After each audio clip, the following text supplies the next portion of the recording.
გამარჯობათ. დღეს დაგათვალიერებინებთ ბიოპრეპარატებს, რომლებიც მე მივიღე სახლის პირობებში. და მათ წყაროს საიდან მივიღე და საიდან გამოვყავე. დავიწყოთ ტრიქოდერმით, ეს არის ტრიქოდერმა არციანუმი. ეს რუსული პრეპარატი გლიოკლადინიდან არის გამოყოფილი.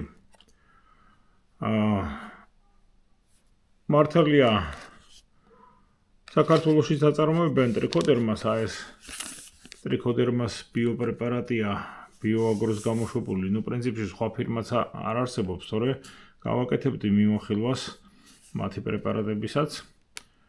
აქ ესენი ერთადერთი არიან და განუმეორებლები, თუმცა ვიტყვი რომ ხარისხით ნამდვილად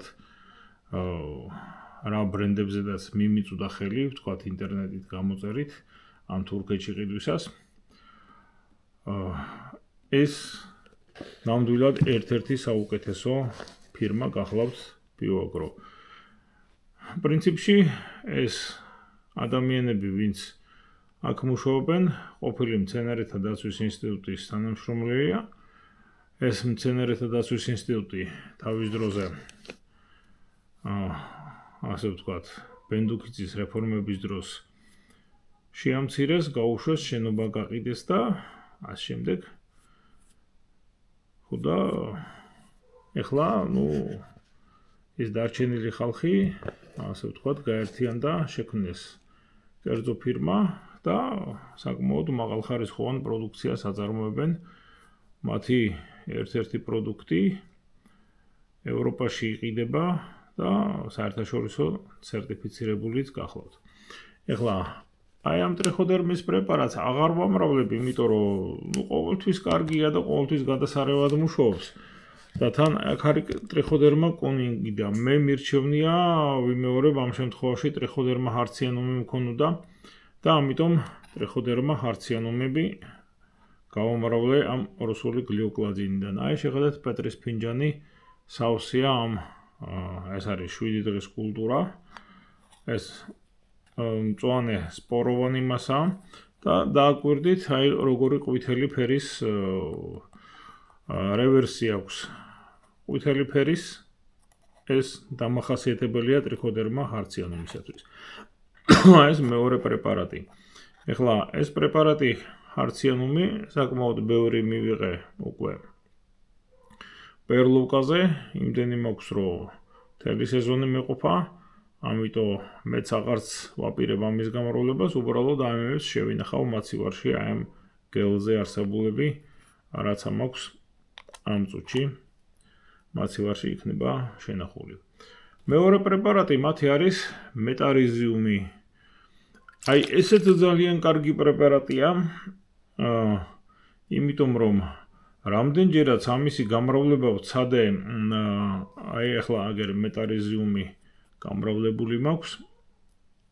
აი აქედან არის გამოყოფილი. პრაქტიკულად შეიძლება ითქვას, რომ სუფთა, არაფერი ამაზე არ მრავლდება მეტარიზიუმის გარდა, ეს მეტარიზიუმის კოლონიები გახლავთ. ეხლა მეტარიზიუმის კოლონიას აქვს ერთი ძალიან დამახასიათებელი თვისება, როდესაც მას გაჩიჩქნით ნემსით, ეს იმდენად მკვრივია და ისეთი რაოდენობა აქვს სპორების, რომ ესეთი რა ხდება, როგორც აი კვერცხის ნაჭუჭი ისე ხდება მისი, აი შეხედეთ, ხედავთ, აი როგორც კვერცხის ნაჭუჭი ისე ცილდება. აი, ნახეთ როგორი დრეკადია.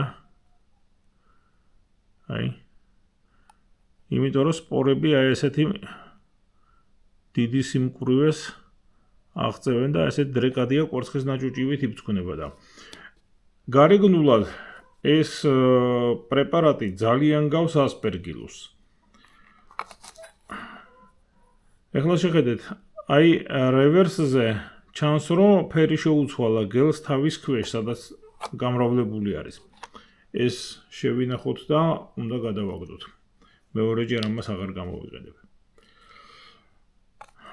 მაგრამ ასპერგილუსის შემთხვევაში თუ ესე გავჩიჩქნით, ხო, ისეთი შეგრძნება იქნება თითქოს ქვიშაში ვმოძრაობთ და ქვიშას ჩხრეკთ. როგორც ქვიშაზე გაგისვიათ ჯოხით, აი ესეთი ფხვიერი იქნება ასპერგილუსის კოლონია და მეტარიზიუმის აი ესეთი კვერცხივით გასაფუძქუნელია, შეიძლება ითქვას. ამით გამოირჩევა მეტარიზიუმი ასპერგილუსისაგან. ასპერგილუსი ახლა სპეციალურად არ მყავს გამრავლებული, მაგრამ ერთ-ერთ პეტრის ფინჯანში გამრავლდა და მე ახლა მას გიჩვენებთ. უყურეთ. კიდევ ერთი პრეპარატი, რომელსაც სახში ვამრავლებ ხოლმე, ეს არის ბოვერია ბასიანა. აი ეს პრეპარატი ბოვერინი. ეხლა ისეთი მაღალი ხარისხის, როგორიც მეტარიზიუმი გამოსდით და როგორიც გამოსდით აი ეს ბოვერინი არ გამოსდით ხოლმე და ყოველთვის ვცდილობ რომ სუფთა კულტურა გამოვყო. აი ახლა შეხედეთ, აი როდესაც აი აქედან დავთესე პირდაპირ გელში შეხედეთ როგორი სიტუაცია არის. ახლა კიდევ ერთ ნემს ავიღებ რომ შეგახედოთ.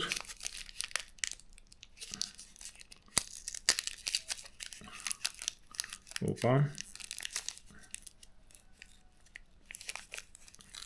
უგაცრავად. ცალე ხელით მუშაობა ცოტა ძნელია. და აკვირდით აი აქაც და აქაც ასპერგილუსია გამრავლებული. ანუ ეს პრეპარატი მთლად სუფთად არ არის, საკმაოდ დიდ რაოდენობა ასპერგილსაც შეიცავს. თუმცა უმეტესობა რა თქმა უნდა ბოვერია გახლავთ. ეხლა აი ეს შავი ასპერგილია, ეს ყვითელი ასპერგილი. ეს რომ ასპერგილია, ამისი ხომ გითხარით, ასპერგილს სპეციალურად არ ვამრავლებ, მაგრამ აქ თავისით გამრავლდა. აი შეხედეთ, აი ამას რომ დავუსვამ, ხო, თითქოს აი ქვიშაზე გაგისვიათ ჯოხი, აი ესეთი შეგრძნება არის. აი ესე ნაჭუჭივით არ ებწქონება. ამიტომ ეს არის ასპერგილი და კონკრეტულად შავ ასპერგილთან აგვაქვს საქმე. მაგრამ აი ამ ადგილას შეხედეთ თეთრი თოვლივით რო წარმოიშვა, აი სწორედ ეს არის ბოვერია. აი კიდევ რაღაცა სხვა არის, მაგრამ აი ეს ბოვერია გახლავთ. აი აქედან რომ ავიღე შენ ხარ ჩემი ბატონი უკვე რაღაცა პატარა ანაფხეკი და გადავთესე ახალ ფინჯანზე, ახალ პეტრის ფინჯანზე, იქ უკვე ბოვერია წავიდა თეთრი ქათქათა. ეხლა მე მაგას გაჩვენებთ. აი უყურეთ.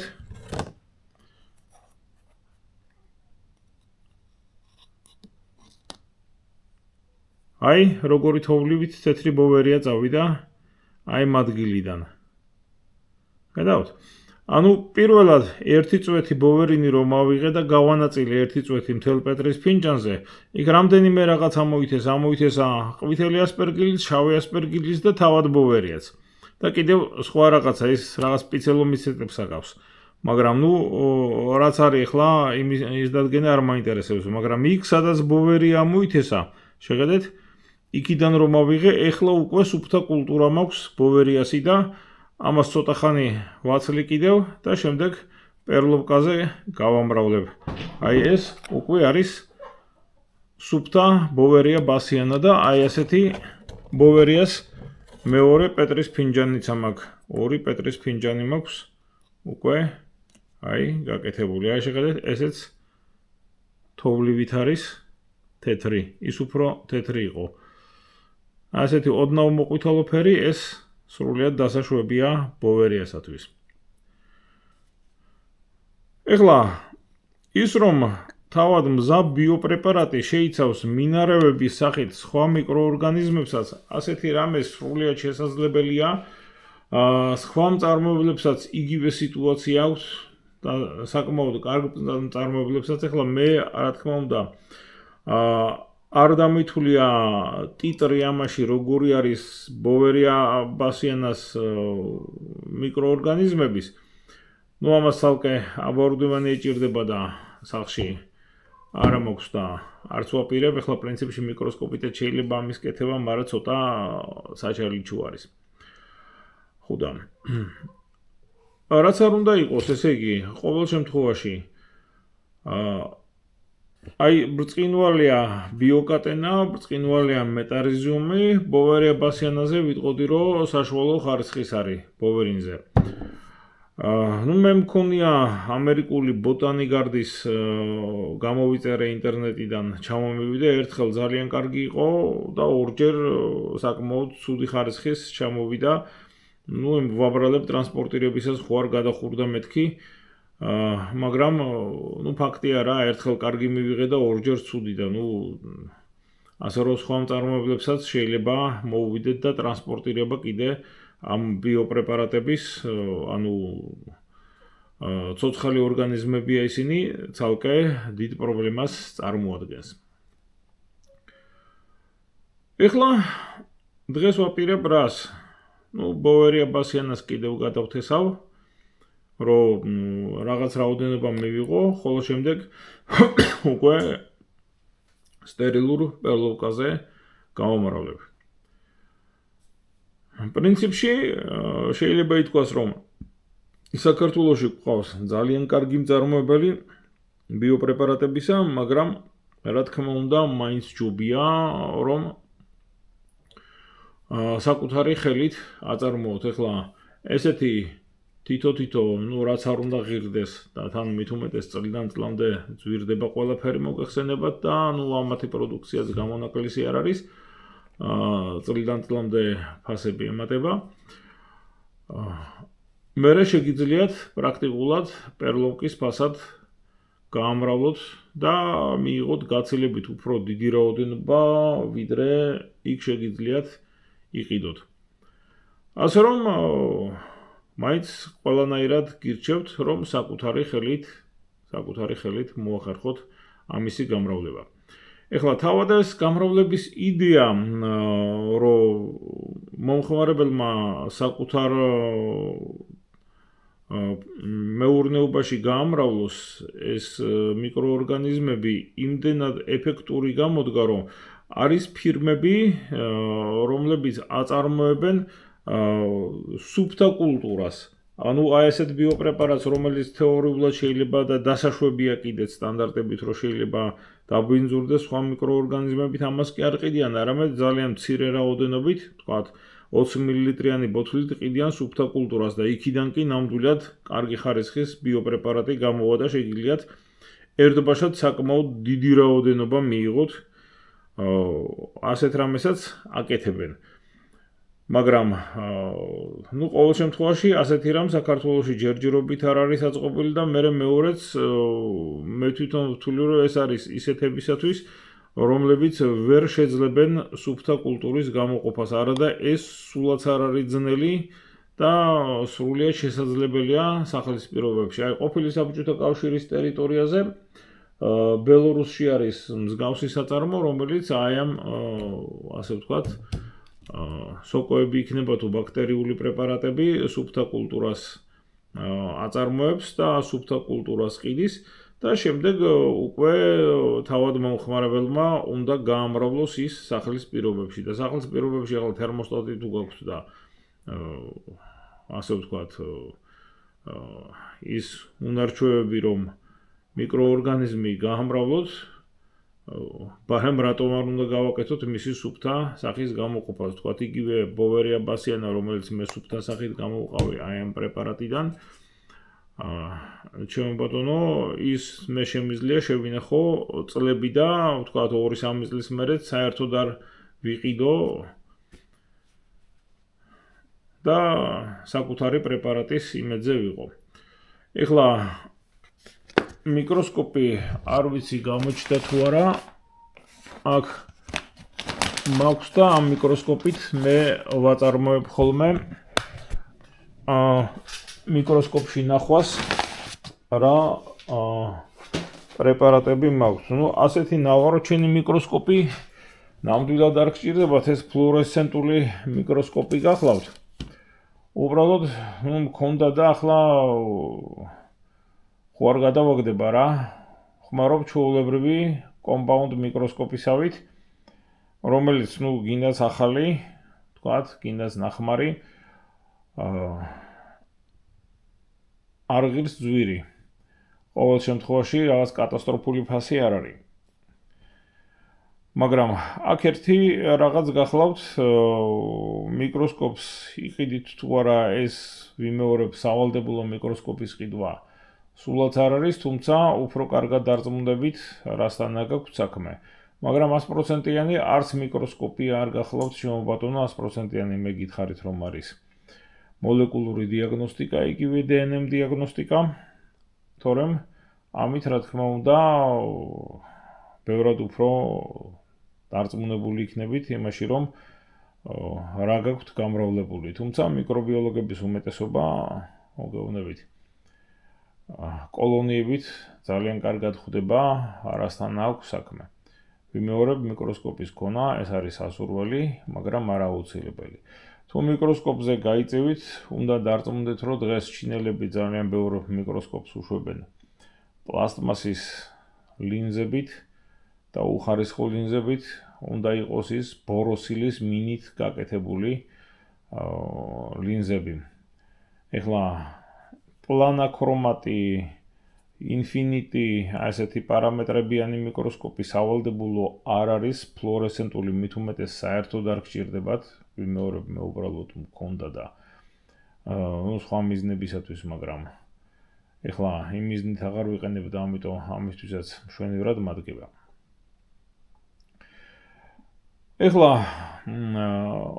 ვიდეოში რა თქმა უნდა ისე კარგად არ გამოჩნდება თავად ეს კულტურები, მე ამ კულტურების ფოტოებსაც გადავიღებ ცალკე და შემდეგ დავდებ ჩემს Facebook გვერდზე, რომელსაც ქვია ჰიდროპონიკა მემცენარეობა.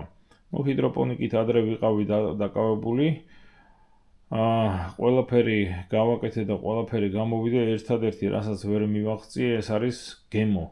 ანუ ნატურალური პროდუქტი, უпростоრად ნატურალურთან მიახლოებული ბიოპროდუქტი, რომ გემრიელია, აი იმ დონის გემოს ვერ მივაღწიე, თორე ამის არის 60 კომპონენტიანი ჰიდროპონიკული ხსნარი მქონდა, მოლიბდენის ჩათვლით ყველაფერი იყო იქ, მაგრამ ვერაფრით ვერ მივიღე ის მაღალხარისხოვანი გემო, რაც მოდის მიწაზე, რაც აქვს უпростоრად მიწაზე მოყვანილ მცენარეებს. აი ამ ჰიდროპონიკა მემცენარეობაზე, როგორც გითხარით, აი ამ კოლონიების ჩემო ბატონო ფოტოები იქნება უფრო მაღალი გარჩევის უნარიანობით, ვიდრე YouTube-ის ვიდეოა, დღეს ალბათ არ მგონია, მაგრამ ხვალზე დავდებ თავისი განმარტებებით. დღეისათვის სულ ეს იყო, ნახვამდის, კარგად ბრძანდებოდეთ.